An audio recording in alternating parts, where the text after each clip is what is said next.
Pernah nggak sih kamu merasa semangat banget pas awal-awal bikin target? Entah itu mau mulai hidup sehat, bangun pagi, nulis jurnal, atau nabung buat impian besar. Hari pertama semangatnya kayak dapat energi dari semesta. Hari kedua masih oke.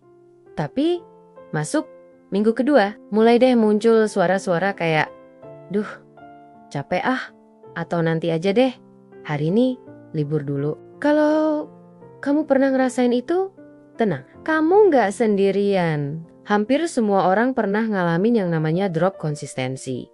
Tapi pertanyaannya, kenapa ya hal ini sering banget kejadian? Sebenarnya banyak dari kita yang salah paham duluan soal konsistensi. Kita pikir kalau mau konsisten harus disiplin, super ketat, nggak boleh santai, pokoknya harus keras sama diri sendiri. Tapi justru mindset itu yang bikin kita capek di tengah jalan. Padahal konsistensi itu bukan soal seberapa keras kamu memaksa diri, tapi soal seberapa cerdas kamu menjaga energi dan semangatmu tetap stabil. Dan kabar baiknya, konsistensi itu bisa dibangun tanpa perlu jadi robot. Di segmen pertama ini, yuk kita mulai dari hal paling dasar. Apa sih sebenarnya yang bikin kita susah konsisten? Dan bagaimana cara memahaminya supaya kita bisa mulai bikin langkah kecil yang realistis? Pertama, kita terlalu fokus sama hasil, bukan proses. Kita suka bikin target yang terdengar keren dan besar. Aku mau turunin 10 kilo dalam 2 bulan. Aku mau baca 30 buku tahun ini. Aku harus bisa punya 100 juta tabungan sebelum umur 30. Nggak salah sih punya impian besar, tapi seringkali kita lupa bahwa hasil itu adalah bonus dari proses yang konsisten. Kalau kita cuma fokus sama hasil, tiap kali nggak kelihatan progres, kita jadi merasa gagal.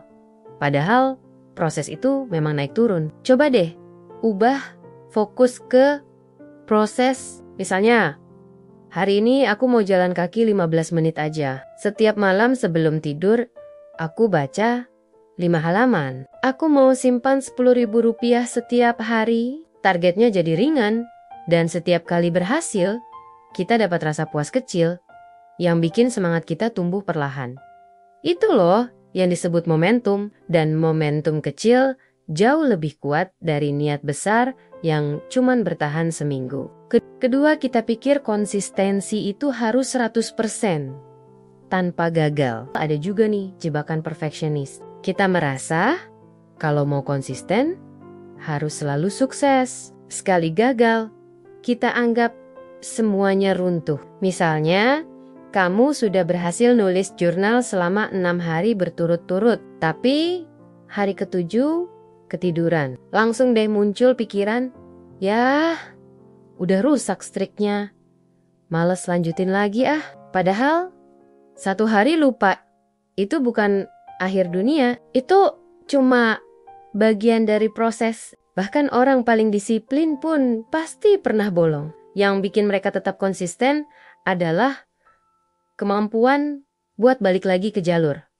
Bukan karena mereka nggak pernah gagal. Mulai sekarang, coba kasih ruang buat diri sendiri untuk nggak sempurna. Kalau hari ini nggak sempet, besok lanjut lagi. Jangan hukum diri sendiri karena satu kesalahan kecil. Karena yang kita bangun bukan catatan sempurna, tapi kebiasaan jangka panjang. Ketiga, kita nggak kenal diri sendiri dengan baik.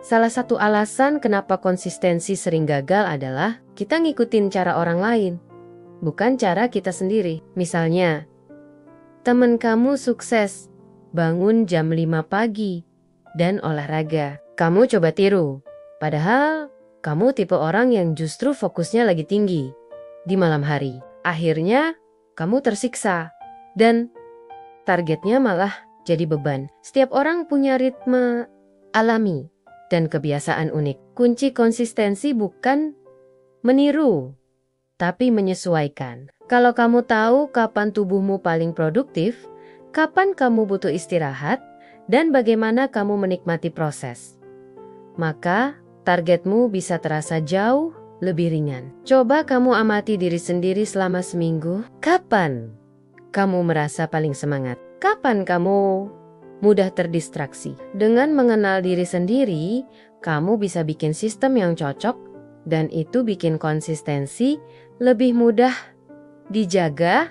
Keempat, kita kurang membangun lingkungan yang mendukung. Lingkungan juga punya peran besar loh. Misalnya kamu mau mulai hidup sehat, tapi di rumah nggak ada makanan sehat, malah stok camilan terus. Atau kamu mau rajin nulis, tapi ruang kerjamu berantakan dan HP selalu bunyi notifikasi. Tanpa sadar, lingkungan itu bisa bikin kita lebih mudah gagal dalam menjaga konsistensi.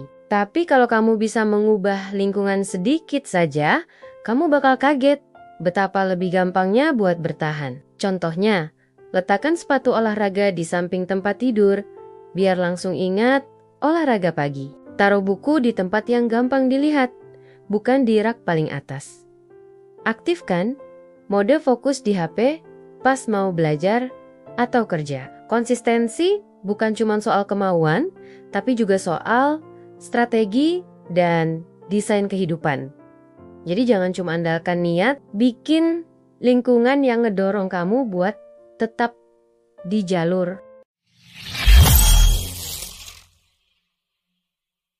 Kalau di segmen sebelumnya kita udah ngobrolin soal kenapa konsistensi itu sering gagal, mulai dari ekspektasi berlebihan sampai salah fokus ke hasil. Sekarang saatnya kita masuk ke bagian yang paling ditunggu-tunggu. Gimana sih caranya bikin sistem atau kebiasaan yang bikin kita bisa konsisten, tapi tanpa harus jungkir balik atau stres tiap hari? Sederhana saja, kita nggak perlu jadi orang yang super rajin, cukup jadi orang yang pintar menyederhanakan langkah kecil yang bisa dilakukan terus menerus. Yuk, kita bongkar strateginya bareng-bareng. Pertama, atur ekspektasi sekecil mungkin. Tapi sering kamu pasti pernah dengar istilah sedikit-sedikit lama-lama jadi bukit. Nah, pepatah itu bukan cuma buat menabung, tapi juga berlaku banget buat konsistensi. Sayangnya, kita suka kebalik. Kita pengen langsung lari, padahal baru belajar jalan. Contoh, mau mulai olahraga, jangan langsung pasang target 1 jam sehari. Coba 5 menit jalan kaki tiap pagi. Mau mulai nulis, jangan langsung target 3 bab, mulai dari 5 kalimat sehari. Mau mulai belajar bahasa baru, jangan langsung download 10 aplikasi. Mulai dari 1 kata per hari. Kenapa harus sekecil itu? Karena otak kita lebih mudah menerima kebiasaan yang tidak terasa berat. Kalau kamu bisa menyelipkan target dalam rutinitas harian tanpa terasa menyiksa, peluang kamu buat lanjut di hari berikutnya akan lebih besar. Ingat, konsistensi bukan tentang seberapa besar kamu memulai, tapi seberapa lama kamu bisa bertahan. Kedua, gunakan teknik habit stacking. Tempelkan kebiasaan baru di kebiasaan lama. Satu trik yang ampuh banget dalam dunia pengembangan diri adalah teknik habit stacking. Maksudnya, kamu menumpangkan kebiasaan baru di atas kebiasaan lama yang sudah otomatis. Contoh, setelah sikat gigi pagi, langsung stretching 2 menit. Setelah ngopi, buka aplikasi catatan dan tulis satu hal yang kamu syukuri hari ini. Setelah pulang kerja, langsung ganti baju dan pasang sepatu olahraga. Kenapa? Ini ampuh. Karena kebiasaan lama sudah jadi pemicu alami buat mengingat kebiasaan baru. Nggak perlu mikir panjang, nggak perlu reminder ribet. Kebiasaan jadi bagian dari flow harian kamu. Ketiga, buat progres terlihat. Jangan andalkan ingatan. Salah satu penyebab kita kehilangan semangat adalah karena kita nggak bisa lihat progres kita sendiri. Padahal Mungkin kita udah jauh banget dari titik awal. Solusinya, bikin visualisasi sederhana dari progres kamu. Contohnya, checklist harian, kalender dengan tanda silang setiap kali kamu menyelesaikan target kecil. Aplikasi habit tracker, buku jurnal yang kamu isi tiap malam. Progres yang kelihatan akan bikin otak kita merasa lebih puas, lebih yakin, dan lebih tertantang buat nerusin. Kayak main game. Makin banyak level yang kamu buka, makin pengen lanjut terus. Keempat, beri hadiah kecil buat diri sendiri. Siapa sih yang gak suka hadiah? Kadang kita terlalu keras sama diri sendiri, sampai lupa bahwa merayakan pencapaian sekecil apapun itu penting. Hadiah kecil bisa jadi motivasi internal yang menyenangkan. Gak harus mahal atau heboh. Bisa sesederhana menonton episode drama favorit setelah menyelesaikan tugas, bikin minuman favorit setelah 7 hari berturut-turut nulis jurnal, beli cemilan enak setelah berhasil olahraga 5 hari dalam seminggu. Penting ya, hadiahnya harus datang setelah pencapaian, supaya otak kamu mengasosiasikan rasa senang dengan usaha yang kamu lakukan. Lama-lama, kamu akan lebih menikmati prosesnya ketimbang hasil akhirnya. Kelima, punya teman sejalan. Accountability partner. Konsistensi itu bukan tugas solo. Kadang kita lebih semangat kalau ada yang mendampingi atau sekadar mengingatkan. Makanya penting banget punya teman yang bisa jadi penjaga semangat, bukan untuk menghakimi, tapi untuk saling dukung. Kamu bisa ajak sahabat yang punya target mirip, gabung komunitas online, buat grup kecil yang update progres setiap minggu. Kalau kamu tahu ada orang lain yang menunggu kabar darimu, kamu bakal lebih termotivasi buat menyelesaikan tugas kecilmu. Dan sebaliknya, kamu juga bisa bantu mereka tetap di jalur. Keenam, jadikan kebiasaan terlihat menyenangkan. Ini bagian penting yang sering dilewatkan. Kalau kamu nggak menikmati prosesnya, kamu akan cepat menyerah. Jadi, jangan ragu untuk bikin proses jadi menyenangkan. Mau olahraga, pakai playlist lagu favorit. Mau nulis, gunakan pulpen warna-warni atau journaling sambil minum teh hangat. Mau belajar, gunakan video lucu atau visual interaktif yang sesuai seleramu. Kebiasaan yang membosankan akan terasa seperti beban. Tapi kalau kamu bisa mendandaninya jadi kegiatan yang bikin happy, kamu gak akan merasa terpaksa. Kalau kamu ingin konsisten, jangan bertarung pakai niat dan tekad doang. Tapi bangun sistem yang mendukung. Sistem itu kayak jalur kereta. Kalau relnya udah dibuat dengan benar, kamu tinggal jalan di atasnya tanpa perlu dorong keretanya sendiri tiap hari. Mulailah dari langkah kecil, tumpangkan di kebiasaan yang sudah ada. Nikmati prosesnya dan rayakan progres sekecil apapun. Di segmen berikutnya, kita akan bahas satu hal yang sering jadi musuh dalam perjalanan konsistensi, overthinking, dan rasa bersalah. Kita akan pelajari cara tetap konsisten sambil tetap sayang sama diri sendiri, bukan menyiksa diri sendiri.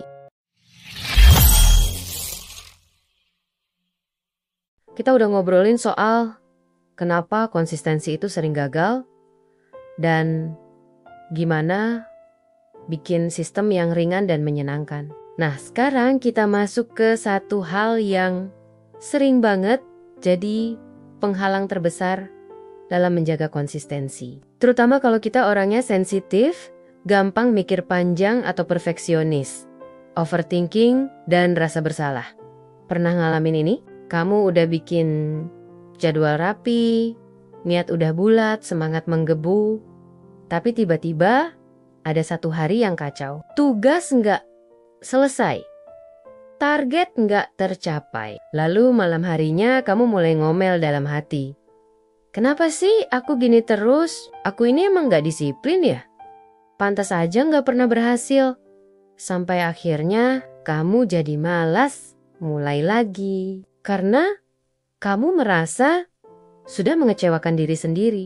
Nah, ini dia jebakan mental yang seringkali lebih berbahaya dari kemalasan itu sendiri. Yuk kita bahas gimana cara menghadapi overthinking dan rasa bersalah ini, supaya kamu tetap bisa konsisten tanpa menyiksa diri. Pertama, bedakan antara disiplin dan kekerasan pada diri sendiri. Banyak orang mengira bahwa satu-satunya cara buat sukses adalah dengan menjadi super keras pada diri sendiri. Harus disiplin ketat, nggak boleh gagal, harus push terus, nggak boleh santai. Padahal justru sikap yang terlalu keras itu yang bikin kita cepat lelah mental. Kita jadi kehilangan rasa cinta terhadap prosesnya dan justru menjauh dari konsistensi yang sehat. Coba ubah mindset jadi seperti ini.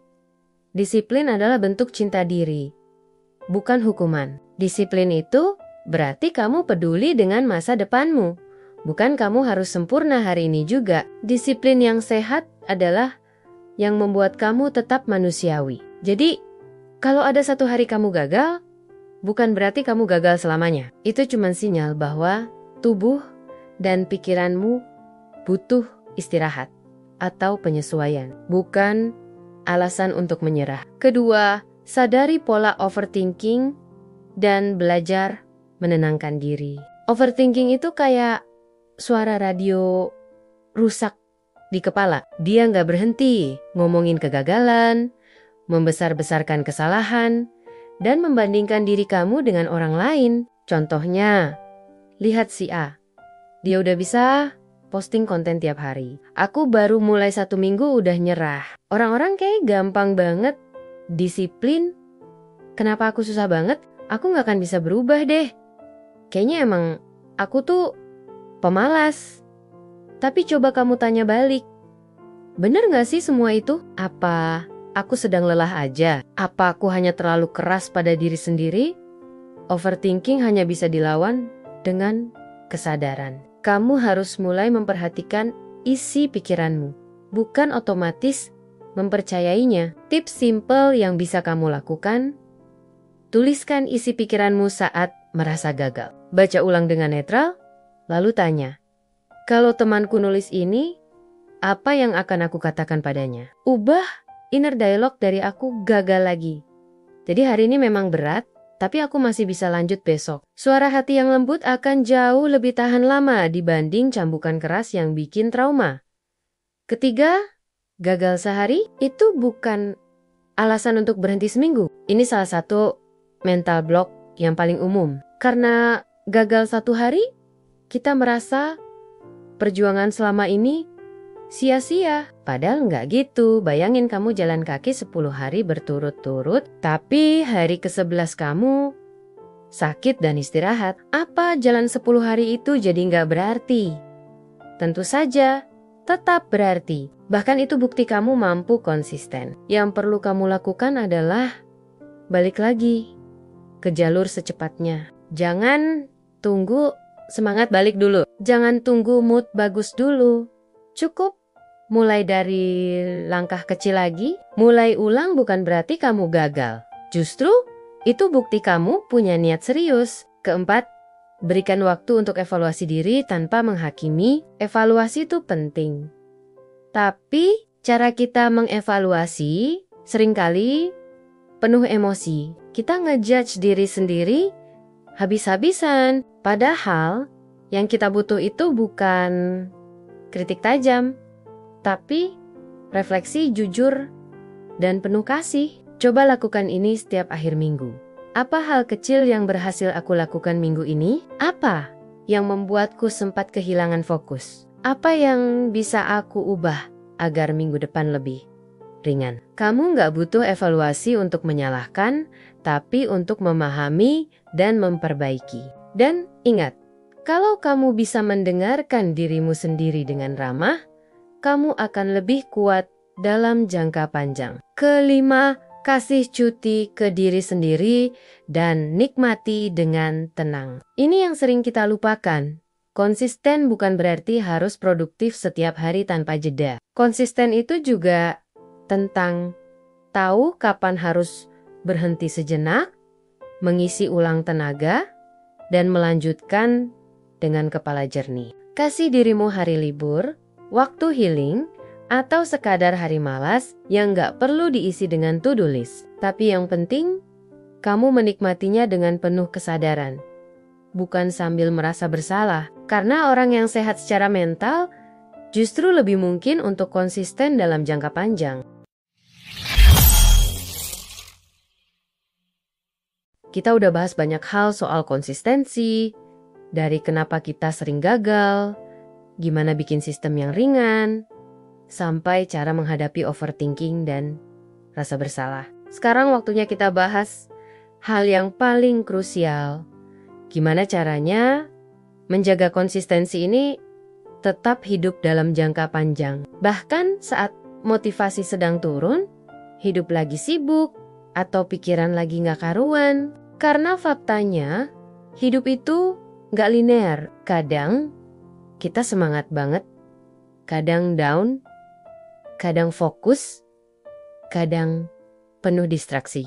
Kalau kita cuma mengandalkan semangat sesaat, konsistensi kita akan gampang ambruk. Tapi kalau kita tahu bagaimana caranya merawat semangat dengan cara yang realistis, maka perjalanan kita akan jauh lebih tahan lama dan menyenangkan. Yuk, kita kupas bareng. Pertama, jadikan konsistensi sebagai gaya hidup, bukan sekadar proyek.